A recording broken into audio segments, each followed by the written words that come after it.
우리 주 예수 그리스도 안에 있는 형제자매 여러분, 우리가 이제 함께 금야 설야 기도회 찬송 36장과 더불어서 시작하도록 하겠습니다. 우리 함께 찬송가 36장 부름으로 우리 주 예수 그리스도의 이름을 높이겠습니다.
함께 기도하겠습니다. 하나님 우리 아버지, 이 시간도 하나님의 높으신 위엄과 두려울 만큼 엄히함과, 그러나 또 한편으로는 우리의 아버지가 되셔서 우리에게 한량없으신 은혜를 베푸시는 그 사랑을 기억하면서 우리가 하나님 앞에 나아갑니다. 하나님 우리 아버지, 우리의 하늘 아버지가 되신 것 감사합니다. 모든 경우에 우리가 부족하고 넘어질 때조차도 우리를 긍휼로 보아주시고 그리스도 안에서 우리를 용납해 주시는 것을 감사합니다. 우리가 무척 어려운 시기 가운데 하나님 앞에 예배하며 또 이 시간 하나님 앞에 머리 숙여 간구합니다. 코로나19로 인하여서 많은 사람들이 두려워하고 불안해하고 우리의 일상적인 삶이 큰 공경 가운데 처해 온 것 벌써 2달이 다 지났습니다. 하나님 우리 아버지, 사순절 주님의 고난을 기억하는 그때 처음으로부터 시작하여 부활의 주일을 벌써 지났지만 여전히 코로나의 공포는 온 인류를 감싸고 있고 우리의 삶은 극히 제한된 그와 같은 형편 가운데 우리가 하나님 앞에 이 시간 마음을 모두어 마음의 무릎을 꿇고 하나님의 자비를 구합니다. 하나님 우리 아버지, 우리를 불쌍히 여겨 주시옵소서. 인류를 긍휼히 여겨 주시옵소서. 감염병 이와 같은 큰 영향이 속히 마무리될 수 있게 도와주시고 통제될 수 있도록 은혜를 베풀어 주셔서 우리의 삶이 회복될 수 있도록 은혜를 베풀어 주시기를 간절히 간구합니다. 이 일을 위하여서 수고하는 주님의 귀한 백성들을 권고하시되 특히 의료진들을 주님이 권고하시고 그들의 마음을 위로하여 주시고 그들의 마음에 담대함과 용기를 허락해 주시기를 간절히 간구합니다. 그들의 수고를 받아주시기를 원합니다. 하나님 우리 아버지, 하나님의 백성들을 사랑해 주셔서 속히 예배가 온전히 회복될 수 있도록 은혜를 베풀어 주시기를 원합니다. 우리가 하나님 앞에 함께 모여 하나님의 이름을 높이고 한 마음으로 기도하고 하나님의 말씀을 듣고 싶어 합니다. 하나님 우리 아버지 불쌍히 여겨주시기를 원합니다. 저녁 모임과 수요 모임과 그리고 또 금요기도회 모임, 교회의 여러 가지 활동들조차도 불안 없이 실행될 수 있도록 하나님께서 도와주시기를 간절히 간구합니다. 아버지 하나님, 무엇보다도 이와 같이 어려운 때에 주님의 귀한 백성들을 돌보는 일로 수고하는 교역자들을 주님이 긍휼히 여겨주시고 그들의 기도를 들어주시며 어려운 여건 가운데서도 최선을 다하는 그들의 아름다운 수고를 주님이 받아주시기를 간절히 간구합니다. 영상으로 설교하고 또 기도하고 온라인으로 또 성도들의 안부를 묻고 격려하는 이 모든 일 가운데 함께해 주셔서 주의 성령님 함께 역사해 주셔서 이러한 활동을 통해서도 성도들이 힘을 얻을 수 있도록 도와주시기를 간절히 간구합니다. 어려운 지경에 특히 경제적인 형편 때문에 어려워하고 있는 성도들을 불쌍히 여겨 주옵소서. 사업에 어려움을 겪고 그리고 또 남들에게 말할 수는 없지만 경제적인 큰 난국 가운데 직면하여 좌절하고 있을지도 모르는 주의 성도들을 주님이 권고하시고 그들의 연약한 무릎을 세워주시옵기를 간구합니다. 질병 문제 때문에 어려움을 겪고 있는 성도들을 불쌍히 여겨 주옵소서.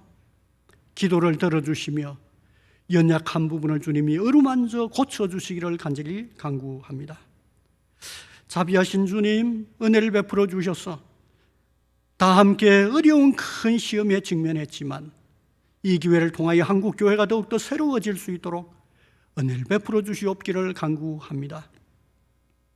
하나님을 의지하고 하나님의 뜻을 쫓아서 행하는 건강하고 좋은 교회들이 될 수 있도록 은혜를 베풀어 주시옵기를 간절히 간구합니다. 세상이 많이 완악해졌고 세속화의 진행이 급속하게 진행되고 있지만 이와 같은 사태에 직면하여 인류의 마음 그리고 또 조국의 여러 함께 살아가는 시민들의 마음을 주님이 어루만져 주셔서 하나님의 존재를 생각할 수 있는 기회가 될 수 있게 도와주시고 하나님의 도움을 호소하면서 기도하며 나아올 수 있는 기회가 될 수 있게 도와주셔서 다시금 신앙적인 부흥이 이 땅에 일어날 수 있도록 인도해 주시옵기를 간절히 간구합니다. 아버지 하나님, 무엇보다도 이와 같은 큰 어려움 시기에 어려움을 겪고 있는 연약한 자들, 사회적인 약자들, 그리고 또 가난한 국가의 사람들 주님이 더욱 불쌍히 여겨주시고 그들에게 크신 위로와 또 은총 허락해 주시옵기를 간절히 간구합니다.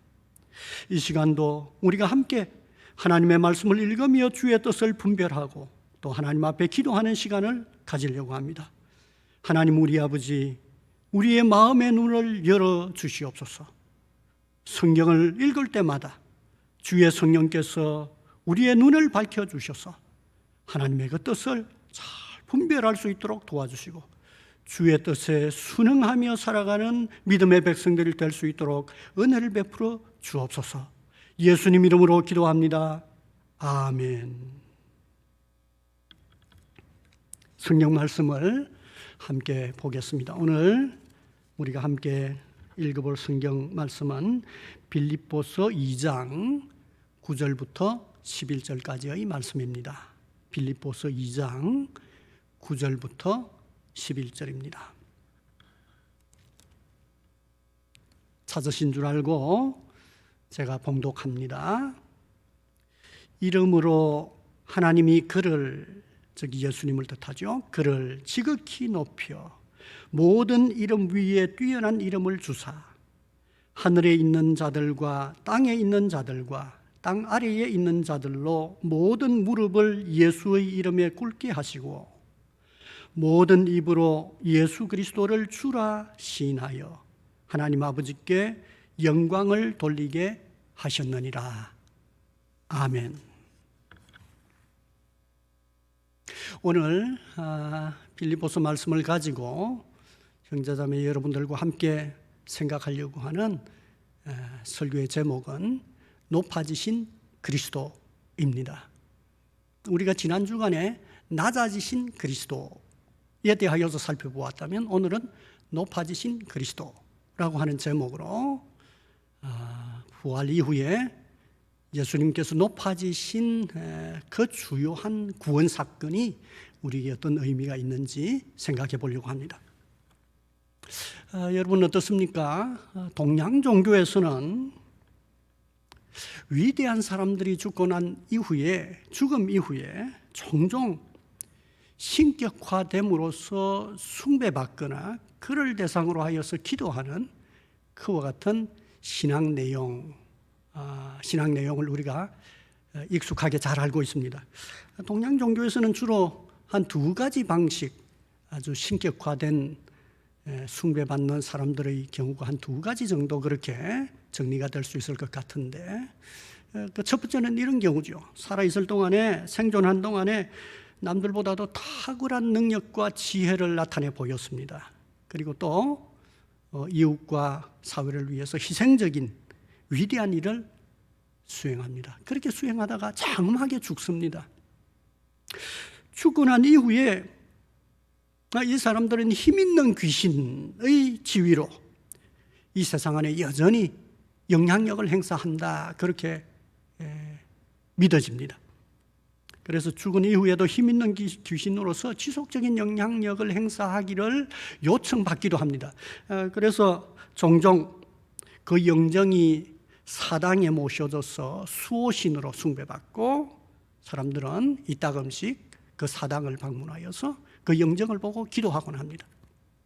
또 다른 방법은 티베트 불교라든지 아니면 인도의 힌두교에서처럼 어려운 수행 과정을 통하여서 지혜를 깨달은 사람들, 훌륭한 선생으로서 제자들에게 좋은 가르침을 베풀었던 그 위대한 지도자가 마침내 나이가 들어서 죽습니다. 죽음 이후에 그들은 윤회 혹은 환생을 통해서 다른 사람을 통하여서 다시금 이 세상을 살아간다 하는 그와 같은 얘기들을 하곤 합니다. 그래서 특별한 경우에는 새롭게 태어난 특별한 아이가 이전에 죽었던 그 유명한 지도자가 환생한 그와 같은 부처로 간주되어서 숭배받는 일이 이렇게 티베트 불교라든지 아니면 힌두교 같은 곳에서 가르치지는 교리의 내용입니다. 이 양자를 가만히 살펴보면 이 두 가지 모두가 다 자연적인 죽음을 거스를 수는 없습니다. 자연적인 원리의 한계 안에서 신적인 영향력을 행사하는 신적 존재가 있다, 그렇게 설명하고 있습니다. 그래서 그 모두는 죽음을 거스르지 못합니다.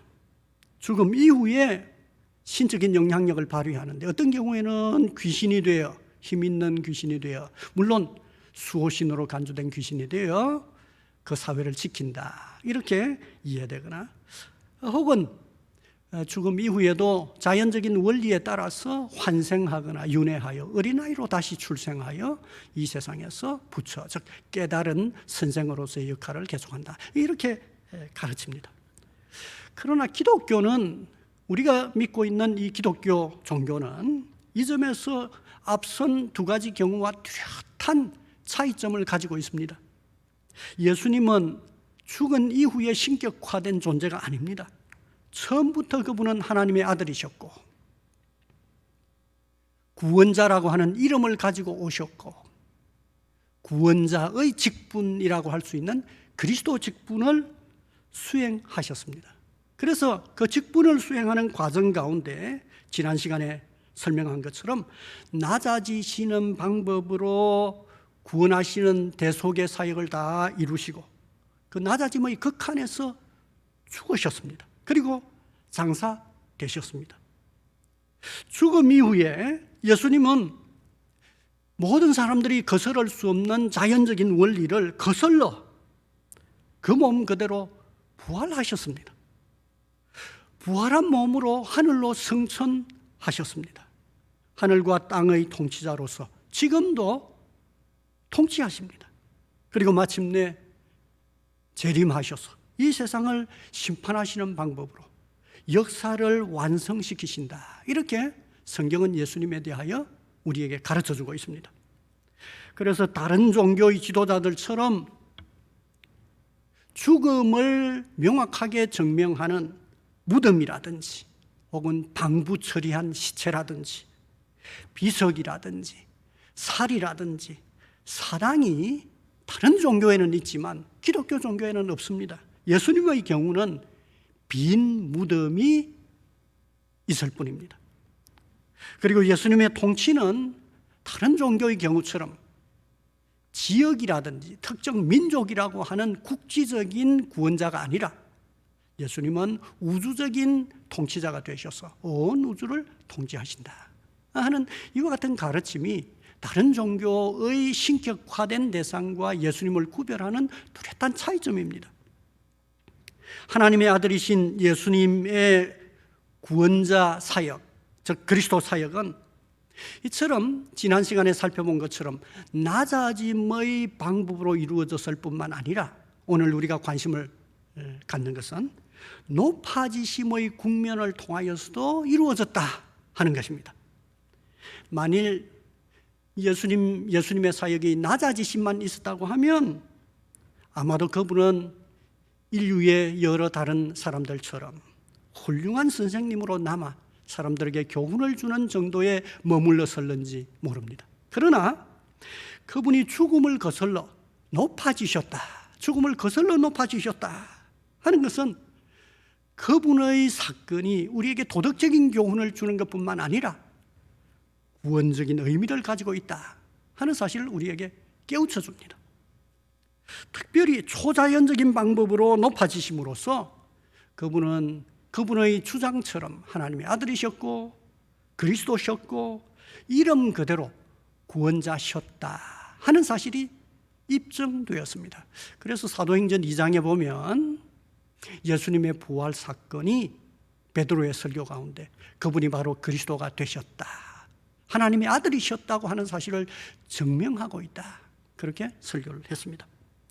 그러면 그분의 높아지심이 무엇을 뜻하고 특히 어떤 특성을 가지고 있고 그 높아지심은 우리에게 어떤 의미 있는 교훈을 던져주는가, 이 부분을 찬찬히 한번 차례대로 살펴보려고 합니다. 그럼 먼저 그리스도의 높아지심은 무엇인가 하는 것입니다. 성경의 가르침을 아주 요점에 따라서 체계적으로 잘 정리하고 있는 문서가 교리서입니다. 교리문답서들을 보면 그리스도의 높아지심을 아주 간명하게 정리하고 있습니다. 교리문답서들이 그리스도의 높아지심을 설명하는 그 특별한 단계 요소가 나오는데요, 그걸 간단하게 정리하면 이러합니다. 첫째, 예수님은 부활하셨습니다. 부활하셨다고 하는 것이 높아짐의 하나의 국면입니다. 예수님은 십자가형으로 처형당하여 임종하셨습니다. 공적으로 사망이 확인된 이후에 그분은 장사되셨습니다. 그러나 그분은 3일째 부활하셨습니다. 예수님의 부활은 많은 사람들에게 목격되었습니다. 부활하신 이후에 성천하기까지 약 40일 정도 이 세상에 계시는 동안 예수님은 예수님을 따랐던 몇몇 여성들에게 목격되었고 예수님의 12 제자들과 11 제자들과 그리고 또 다른 제자들에게 목격되셨고 500명이나 되는 사람들에게 한꺼번에 목격되셨고 그분이 성천한 이후에는 스데반과 사울, 즉 바울에게 목격되셨습니다. 어떤 경우에는 개별적으로 목격되셨고, 또 어떤 경우에는 집단적으로 여러 사람들에게 그분 당신, 부활하신 그분의 몸을 드러내셨습니다.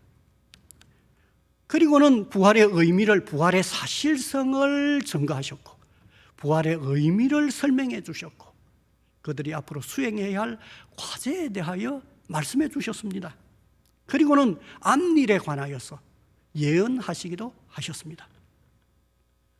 도마처럼 예수님의 부활을 도무지 마음으로 받아들일 수 없다고 생각했던 사람에게도 부활하신 예수님은 증거되셨습니다.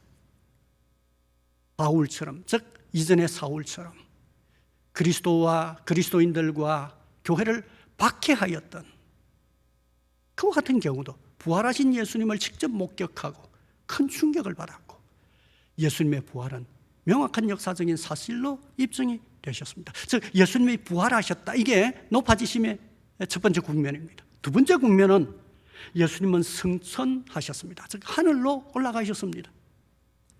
예수님은 제자들이 보는 앞에서 하늘로 올리워져서 승천하셨습니다. 함께 모여있던 제자들이 하늘로 승천하시는 우리 주 예수님을 응시하고 있었습니다. 그분이 하늘 구름에 가려져서 사라지기까지 하늘을 응시하는 가운데 그분은 하늘로 승천하셨습니다. 이게 두 번째 국면이죠. 그 다음 국면은 예수님은 하늘에서 하나님 우편에 앉아 계십니다.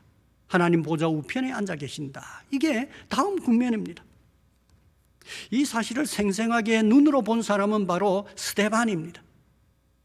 스데반이 영적인 눈이 열려서 그리스도께서 하나님 보좌 우편에 서 계신 것을 보았습니다. 그의 말이 이렇게 사도행전 7장 8절에 기록이 되어 있는데요. 보라, 하늘이 열리고 인자가, 즉 인자는 예수님을 뜻합니다. 인자가 하나님 우편에 서신 것을 보노라. 그렇게 말했습니다. 여기 하나님 우편, 하나님의 오른편이라고 하는 말은 그분의 영광과 그분의 통치의 지위를 암시해 줍니다.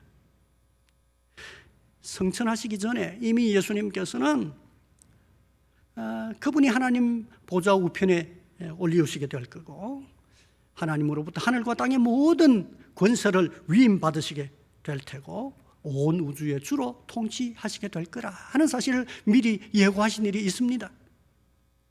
그 다음 네 번째 국면은 예수님은 세상을 심판하시기 위해 다시 오실 것입니다. 이게 예수님의 높아지심의 마지막 네 번째 국면입니다. 예수님은 사람들에게 복음이 충분하게 전거될 수 있는 기회를 주신 이후 전체 인류를 그 행위에 따라 심판하시기 위해, 그리고 또 하나님 나라를 완성하시기 위해, 성도들에게 약속된 그 구원을 이루시기 위해 재림하실 것입니다. 데살로니가전서 4장 16절에 보면 예수님의 재림 광경을 이렇게 기록하고 있습니다. 주께서 호령과 천사장의 소리와 하나님의 나팔 소리로 친히 하늘로부터 강림하시리니, 그렇게 기록되어 있습니다. 예수님은 이 세상에 계실 때 그분이 다시 오셔서 심판의 일을 집행하실 것이라 하는 사실을 제자들에게 말씀해 주신 일이 있습니다. 뿐만 아니라 신약 성경 제일 마지막 책인 요한계시록에 보면 마지막 날에 예수님께서 재림하셔서 온 세상을 심판하실 내용이 상세하게 예고되고 있는 것을 우리가 읽어볼 수 있게 됩니다. 이처럼 예수님은 죽으신 이후에, 즉 낮아지심의 국면을 다 지난 이후에 높아지시는 방법으로 그분의 구원의 일을 이루셨습니다. 그 높아지심의 국면은 부활과 승천과 하나님의 보좌 우편에서의 통치와 그리고 또 마지막 날의 재림이라 할 수 있겠습니다. 이게 바로 높아지심의 주요한 사실적인 설명입니다. 자, 그러면 예수님의 이 높아지심은 어떤 특성을 가지고 있습니까? 예수님의 이 높아지심에 대하여 성경은 무엇을 강조하여 우리에게 말하고 싶어 합니까? 두 가지입니다. 첫 번째는 그리스도의 높아지심은 대속적인 특성을 가지고 있다. 대속적인 특성을 가지고 있다. 하는 사실을 우리에게 말해주고 싶어 합니다. 그리스도의 낮아지심이 그러했던 것과 똑같이 예수님의 높아지심도 대속적인 직분의 수행 과정에서 일어난 일입니다. 예수라고 하는 이름 자체가 구원하신다 하는 것과 같은 이름의 의미를 가지고 있는 이름이죠. 그리스도라고 하는 이름은 구원자를 지칭하는 직분이죠. 존재로서의 구원자가 직분으로서의 구원을, 그리스도 직분을 수행하는 그 과정이 낮아지심의 국면에서 이루어졌을 뿐만 아니라 그분이 높아지신 것도 역시 구원자로서 높아지셨고, 구원자의 직무를 수행하시는 방법으로 높아지셨다고 하는 것입니다. 그러므로 예수님이 높아지셨다고 하는 것, 즉 부활과 승천과 하나님 보좌의 우편에 앉으신 것과 재림도 그분 개인에게만 일어난 일이 아니라 그분의 구원을 적용받을 수 있는 모든 사람들에게 적용될 수 있는 대속적인 의미, 대속적인 효력, 대속적인 영향력을 가지고 있다는 것입니다. 물론 대속이라고 하는 단어 자체만 보면, 대속이라고 하는 표현은 그분이 다른 사람의 짐 혹은 빚 혹은 잘못을 대신 담당하여 치루어 줌으로써 심판을 면하게 되었다 하는 좀 소극적인 의미를 담고 있는 게 사실입니다. 그러나 그리스도 안에서 우리에게 약속되어 있는 대속을 통한 구원은 이러한 소극적인 국면만 의미하는 게 아닙니다. 이 구원은 어떻습니까? 우리가 하나님의 자녀가 되는 것과 하나님 나라의 영원한 유업을 소유하게 되는 것과 영생하는 것과 우리가 그리스도 때문에 영광을 얻는 것까지 다 포함되어 있는 것입니다. 이와 같은 혜택들이 다 포함되어 있다고 할 때 예수님의 대속적인 행위는 높아지셨다고 하는 이 높아지심의 국면도 함께 대속이라고 하는 이 의미의 넓은 범위 안에 포함되어야만 한다고 하는 사실을 알게 됩니다. 그래서 성경의 가르침을 잘 정리하고 있는 교리문답서들을 읽어보면 예수님의 높아지심이 대속적인 의미를 가지고 있는 것이기 때문에 우리의 신분의 변화에 큰 유익과 혜택을 준다, 이렇게 설명하고 있습니다. 이 내용을 간명하게 설명하고 있는 것이 바로 개혁교회가 받아들이고 있는 하이델베르그 교리문답서입니다. 하이델베르그 교리문답서 45문과 45번째 질문으로부터 시작해서 52번째 질문에서 이 내용들을 쭉 이어서 설명하고 있는데 그 요점을 제가 간략하게 한번 정리를 해보겠습니다. 우리의 구원의 완성을 위해서 예수님께서 부활하여 죽음을 정복하셨기 때문에 죽음을 통해 얻으신 의를 우리에게 나누어 주실 수 있게 되었고, 우리의 부활도 이루어질 수 있게 하셨고, 우리의 부활의 보증이 되신다. 예수님이 성천하셨으므로 이제 하늘에서 우리를 위해 좋은 일을 하실 수 있게 되었다. 교회의 머리이신 그분이 이미 하늘에 계시니 그분의 몸인 교회는 결국 하늘에 계신 그분에게 이르게 될 것이다. 그리고 예수님은 하늘에서 성령님을 우리에게 보내시고 우리가 하늘에 속한 것들을 소망하고 추구하도록 하신다, 그렇게 설명하고요. 예수님은 하나님 우편에서 하나님 아버지와 함께 온 세상을 통치하시면서 우리를 지키시고 보호하시고 복음 전파의 일을 도우시고 하늘의 좋은 선물들을 우리에게 내려주실 수 있게 되었다. 그리고 예수님이 재림하실 것이므로 우리는 슬픔과 박해 중에도 낙심하지 않고 소망을 붙잡을 수 있게 되었다. 그리스도께서 결국은 우리를 구원하시고 승리할 수 있게 하실 것이라는 믿음으로 우리는 위로를 받을 수 있게 되었다. 이렇게 정리를 하고 있습니다.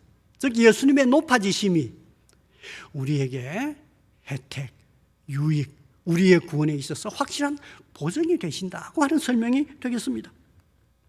만일 예수님께서 부활하시고 승천하시고 하나님 보좌 우편에 앉으시고 재림하신다고 하는 이와 같은 높아지심이 없다고 하면 그리스도인들의 구원은 반쪽의 구원밖에 되질 않습니다.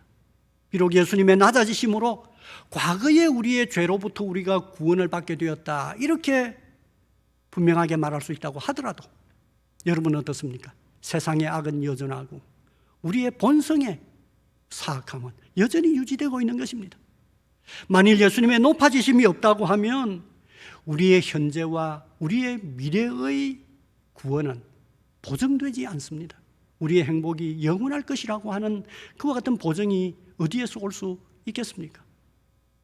아마 이 세상의 악과 우리의 연약 많은 그와 같은 본성에 비추어 볼 때 미래의 구원을 위해서 또 다른 구원자가 이 세상에 와야 할지도 모른다 하는 생각이 가능할 것입니다. 그러나 그리스도께서 낮아지시는 방법으로 우리를 구원해 주셨을 뿐만 아니라 높아지시는 방법으로 지금도 우리의 구원을 완성시켜 가신다 하는 사실을 우리가 생각한다면 우리의 현재의 구원과 우리의 미래의 구원이 확실하게 보장된다고 하는 사실을 확신할 수 있게 되는 것입니다. 이처럼 예수님의 높아지심은 대속적인 특성을 가지고 있다 하는 것이 성경이 우리에게 애써서 강조하는 가르침입니다. 두 번째 특성은, 성경이 강조하는 특성은 예수님이 높아지셨는데 이렇게 높아지신 것을 누가 하셨는가 하는 문제인데, 두 번째 강조되는 것은 바로 하나님이 예수님을 높이셨다. 이것이 두 번째 강조되는 특성입니다. 하나님께서 예수님을 높이셨다는 것입니다. 오늘 성경 본문 빌립보서 2장 9절부터 11절을 보면 예수님은 자발적으로 낮아지셨을 뿐입니다. 그런데 하나님은 예수님이 낮아지신 그 깊이만큼이나 예수님을 높여주셨습니다. 높여주셨습니다. 그래서 다시 한 번 더 성경 구절을 잘 보십시오. 이렇게 기록이 되어 있습니다. 이름으로 하나님이 그를 지극히 높여 모든 이름 위에 뛰어난 이름을 주사 하늘에 있는 자들과 땅에 있는 자들과 땅 아래에 있는 자들로 모든 무릎을 예수의 이름에 꿇게 하시고 모든 입으로 예수 그리스도를 주라 시인하여 하나님 아버지께 영광을 돌리게 하셨느니라. 이 구절을 찬찬히 보면 예수님께서 높아지셨습니다. 하나님께서 그를 높여주셨는데 어느 정도까지 높여주셨는가? 하나님, 아버지 하나님 그분 당신만큼이나 높여주셨다. 어느 정도 구체적으로 표현하면 하늘에 있는 모든 존재들, 예컨대 천사들과 땅에 있는 존재들이 누구겠습니까? 모든 인간들과 더불어서 피조물들과 땅 아래에 있는 존재는 누구를 뜻하겠습니까? 설사 사단과 악한 영들이라고 하더라도 그들과 비교할 수 없을 정도로 예수님을 높여주셨다는 것입니다. 그래서 그 모든 존재가 예수님을 향하여 영광을 돌려드릴 수밖에 없고 그분을 칭송, 찬양할 수밖에 없고 그분을 향하여서 주라 그렇게 지칭할 수밖에 없을 정도로 그분을 높여주셨다 하는 것입니다. 그러므로 높아지신 그리스도는 더 이상 이 세상 가운데 우리가 익히 알고 있는 여러 권력자들, 지도자들과 비교될 수 있는 분이 아닙니다. 예수님께서 이 세상에서 낮아지시는 동안에는 그 당시 사람들 중에 마치 예수님을 이렇게 생각했을 것입니다. 그때 당시 통치자였던 헤롯과 더불어서 정치적인 지도자들, 그리고 또 유대 종교에 있어서 대제사장과 더불어서 서기관들과 높은 종교 지도자들, 그리고 또한 본디오 빌라도처럼 로마 통치 가운데 있는 로마의 그 권력자들의 권세 아래에 있는 나약한 평민으로 그렇게 이해되었을는지 모릅니다. 그러나 높아지신 그리스도는 이와 같은 인간 존재들과 도무지 비교될 수 없습니다. 그들과 비교될 수 있는 분이 아닙니다. 그분은 바로 하나님 보좌에 앉으실 수 있는, 하나님 보좌 우편에 앉으실 수 있는, 하나님 그분과 같은 하나님의 자리에 오르실 수 있는 하나님의 아들로 높아지셨는데 바로 하나님께서 그분을 그렇게 높이셨다 하는 것입니다. 그런데 예수님이 이렇게 높아지셨는데 성경이 가르치려고 하는 것은 예수님 그분 당시는 하나님의 뜻에 순종하여 지속적으로 낮아지심만 선택하셨습니다. 그런데 하나님은 낮아지셨던 예수님을 대속의 일을, 중요한 일을 다 이루시자 그분의 아들로서 다시금 높여주셨다는 것입니다. 예수님이 권력을 쟁취해 가신 것이다 이렇게 표현하는 것이 아니라 하나님께서 그분에게 가장 높은 지위와 권세를 주셨다. 그분을 높여주셨다. 그분이 높아지신 것은 하나님이 하신 일이다 하는 이 점을 성경이 강조하고 있다는 것입니다. 그래서 예수님의 높아지심과 관련하여 성경이 가르치는 가장 중요한 특성 두 가지는, 하나는 대속적인 특성을 가지고 있고 또 하나는 하나님이 그분을 높이셨다는 것입니다. 자, 그러면 이제 마지막으로 이처럼 그리스도께서 높아지셨고 높아지시는 방법으로 대속의 일을 이루셨다고 하는 이 사실이 우리에게 무엇을 교훈합니까? 구체적으로 현재 우리에게 교훈하시는 것이 무엇입니까? 그 교훈은 첫 번째는 우리들어 우리의 높아짐을, 우리가 높아지게 될 것을 확신하도록 요구합니다. 확신하도록 요구합니다. 우리의 구원자가 되시고 우리와 연합되어 있죠. 그리스도가. 믿음으로 우리가 그리스도께 연합된 존재입니다. 그와 동시에 우리가 그리스도 안에 있다 이렇게 표현됩니다.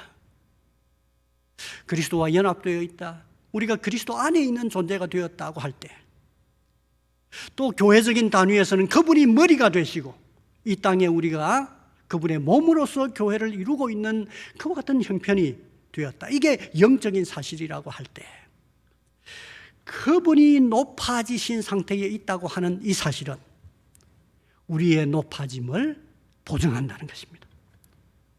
그리스도인들은 그분의 구원과 높아지심 때문에 이미 구원받은 자가 되었습니다. 비록 그 구원이 높아진다고 하는 것과 같은 의미에서라면 그리스도에게는 실제적으로 현재 이루어져 있는 일이냐, 우리에게는 아직까지 완전한 구원, 완전한 높아짐이 우리에게 이루어지지 않았지만 여전히 소망으로 존재할 뿐이지만, 우리가 그리스도와 연합되어 있는데 그분 당신이 이미 높아지신 분이라고 할 때 우리의 높아짐은 보증된다는 것입니다. 우리의 온전한 구원을 통하여서 높아짐은 하나님의 약속일 뿐만 아니라 그리스도의 현실입니다. 하나님의 약속일 뿐만 아니라 그리스도의 현실입니다. 그러므로 우리의 높아짐이 확실하다는 것입니다. 보증이 되었다 그 말입니다. 그래서 예배소서 2장 5절 6절, 예배소서 2장 5절 6절 말씀이 우리에게 아주 이와 관련하여서 의미 있는 설명을 우리에게 제공해 주고 있습니다. 제가 다시 한번 읽어보겠습니다. 예배소서 2장 5절 6절입니다. 허물로 죽은 우리를 그리스도와 함께 살리셨고 너희는 은혜로 구원을 받은 것이라. 또 함께 일으키사 그리스도 예수 안에서 함께 하늘에 앉히시니. 이렇게 기록되어 있는데 여러분 5절을 보십시오. 5절을 보시면요, 함께라고 하는 단어가 나오죠. 우리와 그리스도와의 그 관계를 설명하는 표현으로서 함께, 그리스도와 함께 살리셨다는 표현이 나오고요, 6절에도 역시 함께라고 하는 말이 나오죠. 함께 일으키사, 즉 예수께서 낮아지시고 높아지시는 일이 그분 개인의 사건에 한정되는 게 아니라 함께 우리의 구원받는 운명과 함께 연결되어 있다는 것입니다. 그런데 5절에 보면 괄호 안에 이런 말씀이 기록되어 있죠.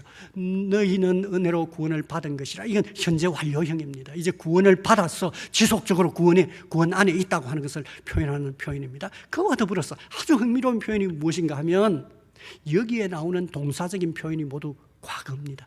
허물로 죽었던, 그리고 또 그리스도와 함께 살리셨고, 이것도 과거입니다. 살리셨고, 6절에 보시면요, 함께 일으키셨다, 과거입니다. 그리스도 예수 안에서 함께 하늘에 앉히셨다. 과거형으로 표현이 되어 있습니다. 얼른 보면 5절에 나오는 것처럼 우리가 허물로 죽었다. 이건 이제 과거형으로 우리가 이해가 돼요. 그런데요, 그리스도와 함께 살리셨고, 이건 부활과 관련된 일로 아직 우리에게 이루어지지 아니한 미래적인 사건이 아니겠습니까? 그런데 과거형으로 표현했습니다. 그리스도와 함께 살리셨고, 그 다음 6절에도 보면 어떻습니까? 함께 일으키사, 아까 살리셨고, 다음 함께 일으키사, 이게 부활을 의미하는 그와 같은 표현입니다. 그 다음 그리스도와 함께 하늘에 앉히셨다. 이게 우리에게 미래 사건 아닙니까? 우리가 마지막 날에 온전하게 구원받아 영광에 이르게 될 일을 염두에 두고 있는 표현인데, 이게 왜 과거형으로 표현이 되어 있습니까? 명확하게 과거형으로 표현이 되어 있습니다. 이 사건이 우리에게는 아직까지 이루어지지 않은 일임에도 불구하고 과거형으로 표현되어 있는 이유는, 이것이 바로 그리스도에게는 과거의 일이고 지금 이미 이루어져 있는 일인데, 우리가 그리스도와 함께 된 존재로서, 그리스도가 이미 대속의 일로서 그분에게 과거에 이루신 현실이기 때문에 우리에게 명확하게 이루어진 일이다. 이건 확실하다. 왜냐하면 그분의 높아지심이 우리의 높아짐의 확실한 보증이 되기 때문이다 하는 의미로, 이처럼 함께 일으키셨다, 함께 앉히셨다, 이렇게 설명하고 있는 것을 보게 됩니다. 이렇게 함께 일으키셨고 함께 앉히셨다, 과거형으로 표현할 정도로 우리의 높아짐이 확실하다는 것입니다. 우리가 그리스도 안에 있고 우리가 그리스도와 연합된 존재인데, 그리스도께서 이미 이렇게 되신 상황이니 우리가 이렇게 되는 게 명확하다 하는 강조가 이 표현 가운데 설명이 되어 있는 것을 보게 됩니다. 따라서 그리스도의 높아지심은 우리의 높아짐을 확실하게 보여주는 보증입니다. 그분의 부활은 우리의 부활과 영생의 보증입니다. 그분의 성천과 통치는 우리의 영광의 보증입니다. 그분의 재림은 우리의 구원 완성의 보증이 되는 것입니다. 그러므로 그리스도인들은 아직 우리가 높아진 것은 아니지만 그리스도의 높아지심 때문에 기뻐해야 합니다.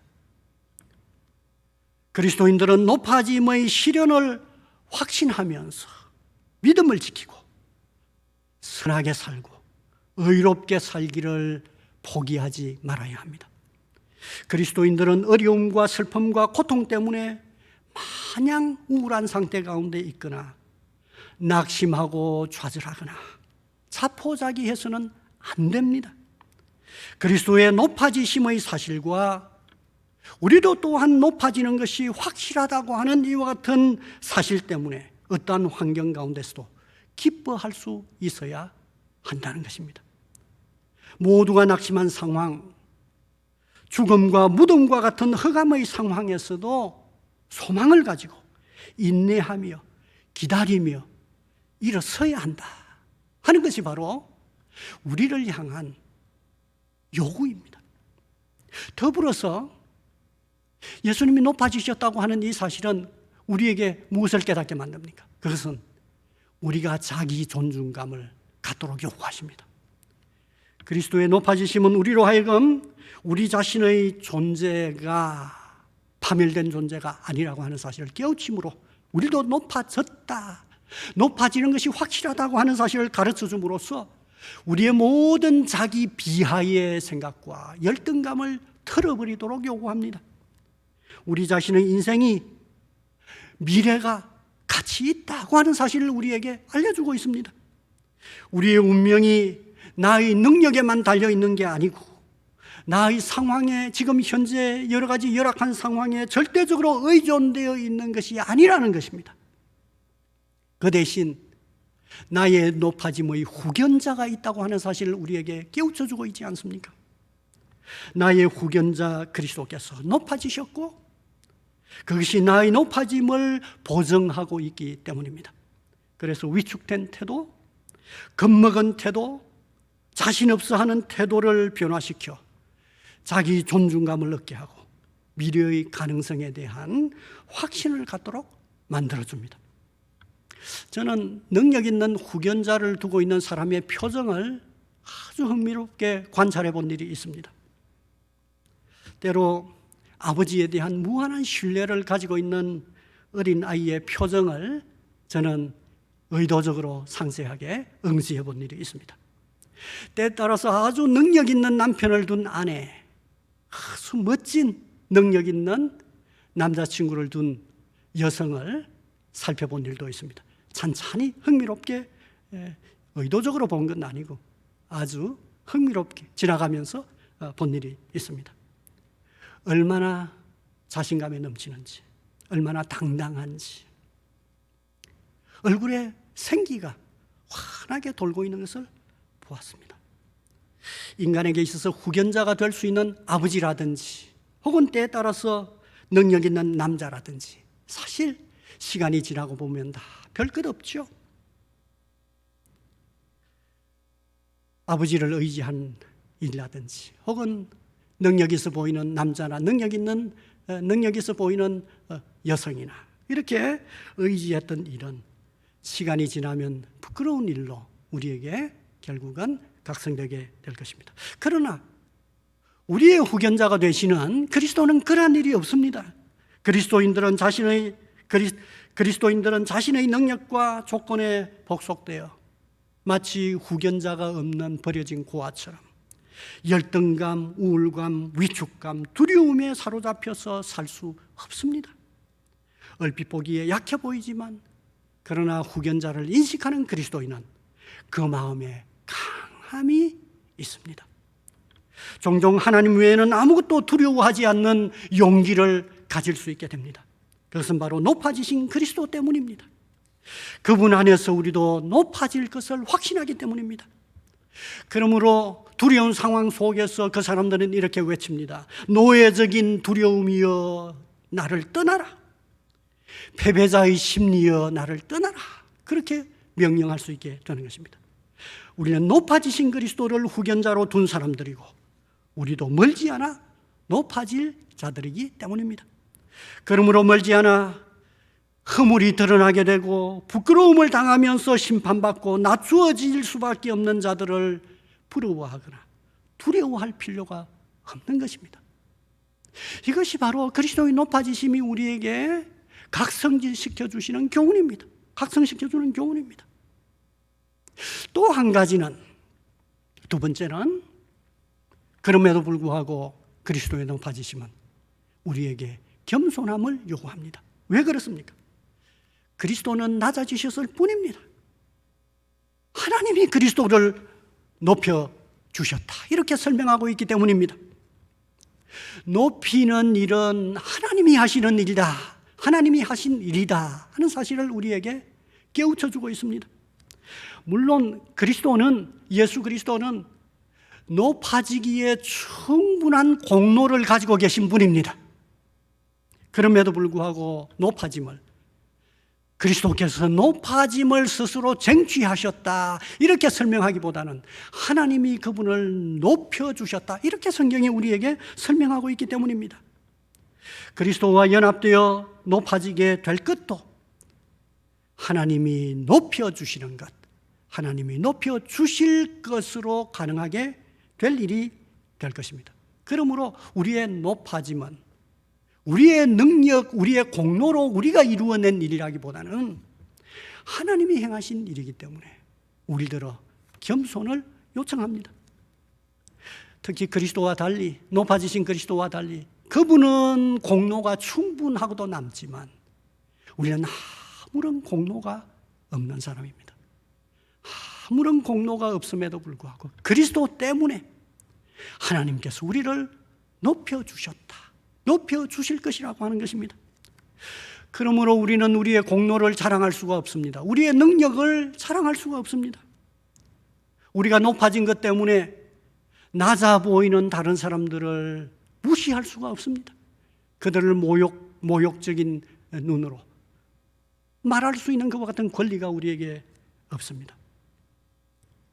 우리는 높아진 자리에서도 그리스도를 높이며 그러므로 그리스도를 주라 칭하며 그리스도와 우리 주 하나님께 영광을 올려드릴 따름입니다. 그러므로 늘 항상 높아지심이 우리의 높아짐을 실현할 것이지만 그럼에도 불구하고 우리는 마음으로 항상 다른 사람들을 향하여서 겸손한 마음을 갖도록 만든다는 것입니다. 더불어서 그리스도께서도 높아지셨다고 하는 것은 하나님의 보상을 기대하면서 살아야 된다고 하는 깨우침을 우리에게 깨우쳐주고 있습니다. 그리스도인은 이 세상에서 즉각적인 보상을 염두에 두고 일하면서 사는 사람들이 아닙니다. 자신의 능력과 공로에 비추어 때에 따라서는 보상이 불충분하다, 내가 손해를 많이 본다, 이렇게 생각될 때가 더러 많이 있을 것입니다. 그럼에도 불구하고 그리스도인은 철저하게 계산하고 보상받으려고 애쓰지 않습니다. 왜냐하면 언젠가 하나님께서 높여주실 것이다 하는 사실을 알기 때문입니다. 때로는 이 세상에서 살아가는 동안에 충분한 보상을 받지 못한다고 하더라도 너무 섭섭하게 생각하지 않습니다. 하나님께서 높여주실 것을 알기 때문입니다. 하나님이 높여주실 때를 기다릴 줄 아는 사람, 그 사람이 바로 그리스도인입니다. 성급하여 높은 자리를 무리하게 쟁취하는 사람은 곧 내려와야 하는지 모릅니다. 설사 높은 자리를 억지로 유지한다고 하더라도 많은 비용을 치루어야 할 것입니다. 그리고 그 자리는 영광과 칭송이 아니라 비난과 도전받는 자리가 될 것입니다. 그의 높아짐이 훗날에는 부끄러움으로 남게 될지도 모릅니다. 그리스도인은 종종 그러므로 하나님이 높여주신다고 하는 사실을 알기 때문에, 하나님께서 보상하실 것을 알기 때문에 자신의 이름을 내지 않는 무명으로도 일합니다. 겸손하게 일합니다. 언제나 보상보다도 더 많이 일하려고 애씁니다. 그래서 그리스도인들은 시간이 지나면서 더 아름답고 존귀한 이름을 갖게 됩니다. 결국은 높여지기도 하고 그 높여진 자리는 오랫동안 유지됩니다. 많은 사람들의 존경과 지지를 얻게 되는 게, 그게 바로 그리스도의 높아지심, 그리고 또 그리스도인들의 높아짐이 현실 속에서 보여주는 뚜렷한 특성입니다. 말씀을 맺겠습니다.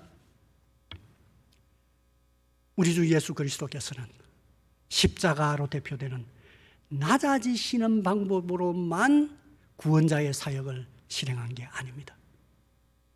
그리스도는 그 낮아지심의 깊이만큼이나 높이 올리워지신 분이십니다.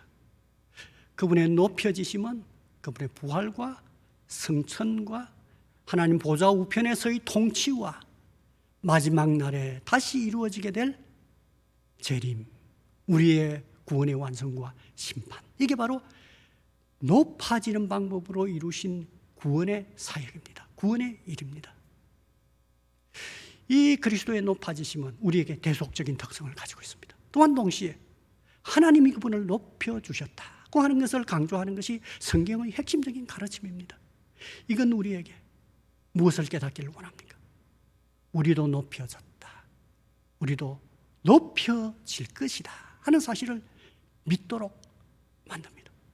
우리가 높아졌다고 하는 것은 우리의 자기 존중감을 다시금 새롭게 깨닫도록 만드는 중요한 요구입니다. 또한 동시에 그리스도께서 높여주셨다, 하나님이 높여주셨다고 하는 것은 우리들의 겸손을 요구합니다. 우리의 공로로 이와 같은 일이 이루어진 것이 아니기 때문입니다. 우리는 늘 항상 삼위 하나님을 높이고 그분의 이름을 송축할 따름입니다. 우리가 겸손한 상황 가운데 이 세상에서 다 지금 현재 보상받지 못한다고 해도 하나님이 갚으시고 하나님이 높여주실 것이라고 하는 사실을 믿기 때문에 그 부분에 높여주심을 기대하면서 이 세상에서 신실한 삶을 사는 사람이 되는 것입니다. 형제자매 여러분, 우리의 현재의 삶이 마치 그리스도께서 낮아지심에서 보여주신 것처럼 우리의 삶이 잘 나가기보다는 지금 현재 우리의 생활이 낮아지고 있는 삶이다, 절망과 우울과 좌절과 걱정과 불안이 많은 현재적인 삶이라 아무것도 보장이 되고 있지 못한 듯한 그와 같은 생각을 가질 것입니다. 그러나 그리스도의 높아지심을 생각하십시다. 우리는 이미 그리스도 안에서 그리스도께서 높여지셨기 때문에 우리가 높아질 것입니다. 이 어려움이 오래지 않아 우리의 행복과 하나님의 보상과 하나님의 은혜로 마무리될 것입니다. 너무 낙심하지 말기 바랍니다. 하나님의 성령께서 여러분의 우울한 마음을 기쁜 마음으로 바꾸어 주시고, 하나님의 성령께서 우리가 소망 가운데 이미 높아져 함께 일으킴을 당했고 함께 하늘에 앉히셨다고 이렇게 말씀하신 것처럼 이 세상에 살지만 우리의 영혼은 그 기쁨 가운데 살아가는, 우리의 기쁨이 우리를 절망 가운데 빠뜨리는 게 아니라 절망 가운데서도 우리를 건져내는 그와 같은 주요한 기쁨의 동력, 성령께서 그리스도의 높아짐 가운데 우리에게 주실 수 있기를, 여러분들에게 이와 같은 마음 주시기를 주님의 이름으로 축원합니다. 함께 기도하겠습니다. 함께 한번 기도할 수 있었으면 좋겠습니다. 오늘 설교 가운데 우리가 새롭게 깨닫게 된 내용을 천천히 묵상하면서 높아지신 그리스도를 한번 묵상해 보십시오. 이미 이루어진 일이고 높아질 운명 가운데 있음에도 불구하고 우리의 믿음이 부족하여, 우리의 깨달음이 부족하여 우리의 삶이 너무 팍팍하진 않습니까? 우리의 영혼과 우리의 심리적인 삶이 너무 긴장하고 불안 가운데 사로잡혀 있지는 않습니까? 부활하신 주님, 승천하신 주님, 지금도 하나님 보좌 우편에서 온 세상을 통치하시는 주님, 나를 다스려 주시고 하늘로부터 좋은 선물을 나에게 부어주시고 나와 우리 가족의 삶을 지켜주시고 나의 삶을 지켜주시고 은혜를 베풀어 주십시오 하는 기도를 믿음을 가지고 우리가 드릴 수 있어야 하겠고, 하나님 앞에 이와 같은 믿음의 마음으로 나아갈 수 있어야 하겠습니다. 더불어서 하나님, 인류의 죄가 관영에 있습니다. 우리의 삶이 하나님의 은혜 받기에 적합하지 않고 죄와 타락함이 완고함이 많습니다. 그럼에도 불구하고 이 코로나19 감염병으로부터 하나님의 자비를 호소합니다. 속히 끝날 수 있도록 도와주십시오.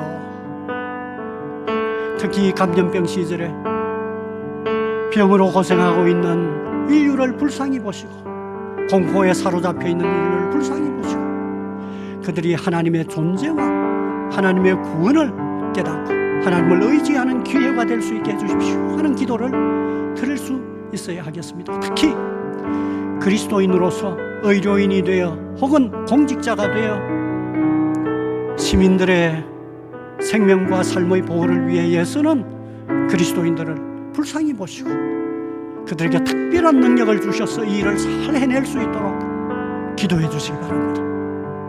이와 같이 어려운 때에도 하나님의 말씀을 증거하는 일과 다양한 방법으로 주의 백성을 돌보기 위해 애쓰는 영적 지도자들, 목사님들과 장로님들과 집사님들 위에서 함께 기도해 주십시오.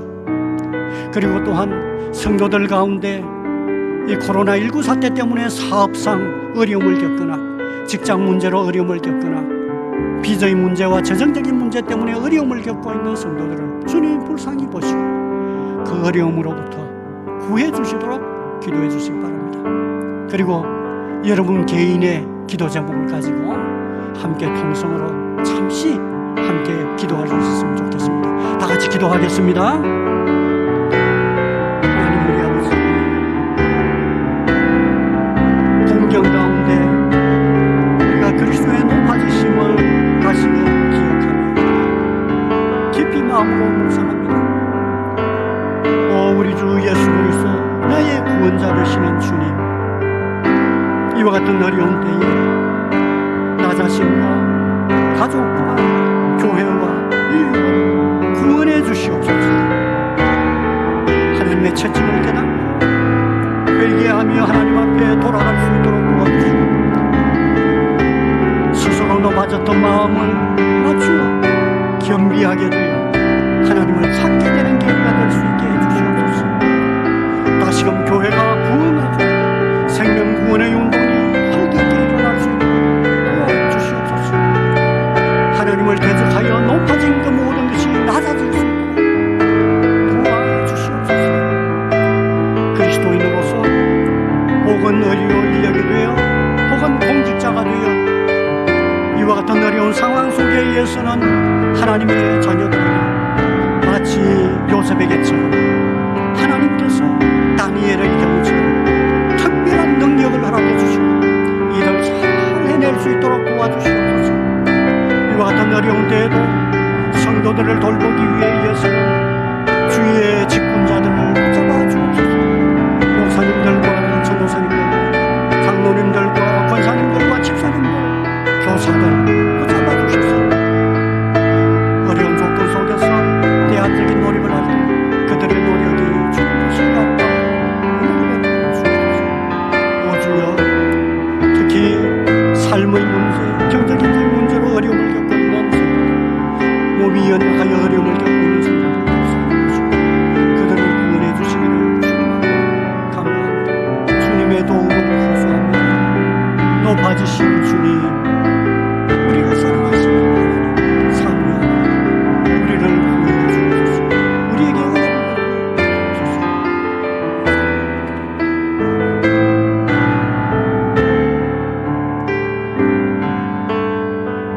주님,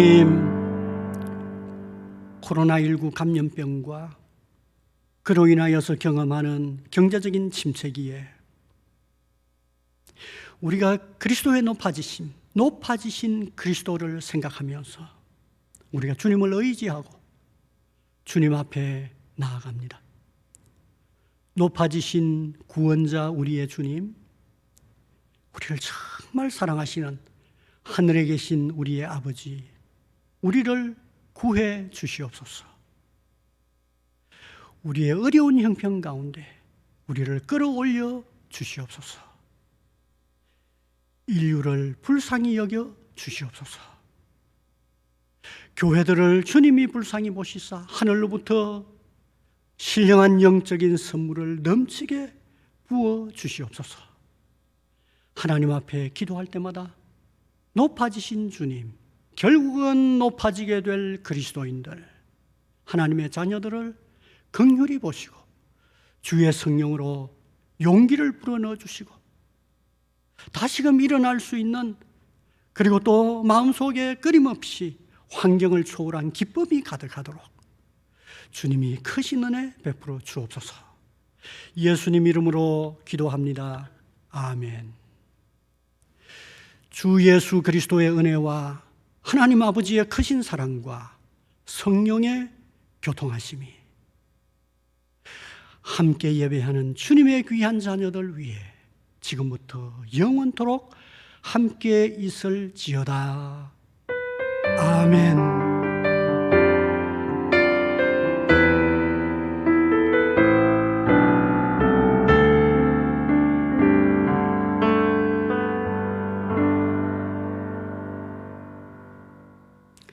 기도회를 마쳤습니다. 감사합니다.